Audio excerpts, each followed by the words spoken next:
মহামান্বিত তিনি, সর্বময় কর্তৃত্ব যাঁর করায়ত্ত, তিনি সর্ববিষয়ে সর্বশক্তিমান, যিনি মৃত্যু ও জীবন সৃষ্টি করেছেন তোমাদেরকে পরীক্ষা করার জন্য যে কে তোমাদের মধ্যে কর্মে উত্তম।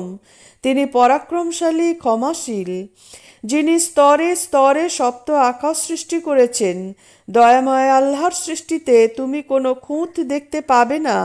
তুমি আবার তাকিয়ে দেখো, কোনো ত্রুটি দেখতে পাও কি? তারপর তুমি বারবার দৃষ্টি ফেরাও, সেই দৃষ্টি ব্যর্থ ও ক্লান্ত হয়ে তোমার দিকে ফিরে আসবে।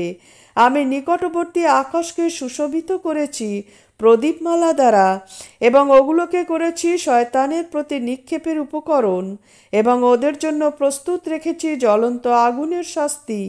যারা তাদের প্রতিপালককে অস্বীকার করে তাদের জন্য রয়েছে জাহান্নামের শাস্তি।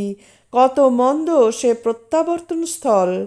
যখন ওরা তার মধ্যে নিক্ষিপ্ত হবে তখন ওরা জাহান্নামের বিকট শব্দ শুনবে আর তা উথলাতে থাকবে। রোষে জাহান্নাম যেন ফেটে পড়বে। যখনই ওতে কোনো দলকে নিক্ষেপ করা হবে তখন রক্ষীরা ওদেরকে জিজ্ঞাসা করবে, তোমাদের নিকট কি কোনো সতর্ককারী আসেনি? ওরা বলবে, অবশ্যই আমাদের নিকট সতর্ককারী এসেছিল।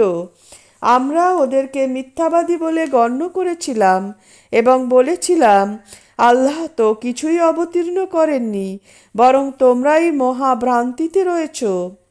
এবং ওরা বলবে, যদি আমরা শুনতাম তোমাদের উপদেশ অথবা বিবেক বুদ্ধি প্রয়োগ করতাম, তাহলে আমরা জাহান্নামবাসী হতাম না।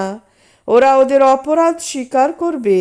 সুতরাং ধ্বংস জাহান্নামীদের জন্য, যারা দৃষ্টির অগোচরে তাদের প্রতিপালককে ভয় করে, তাদের জন্য রয়েছে ক্ষমা ও মহাপুরস্কার। তোমরা তোমাদের কথা গোপনেই বলো অথবা প্রকাশ্যে বলো, তিনি তো অন্তর্যামী। যিনি সৃষ্টি করেছেন তিনি কি জানেন না? তিনি সূক্ষ্মদর্শী, সম্যক অবগত। তিনি তো তোমাদের জন্য ভূমিকে সুগম করে দিয়েছেন। অতএব তোমরা তার দিক দিগন্ত বিচরণ করো এবং তাঁর দেয়া জীবনোপকরণ হতে আহার্য গ্রহণ করো। পুনরুত্থান তো তাঁরই নিকট।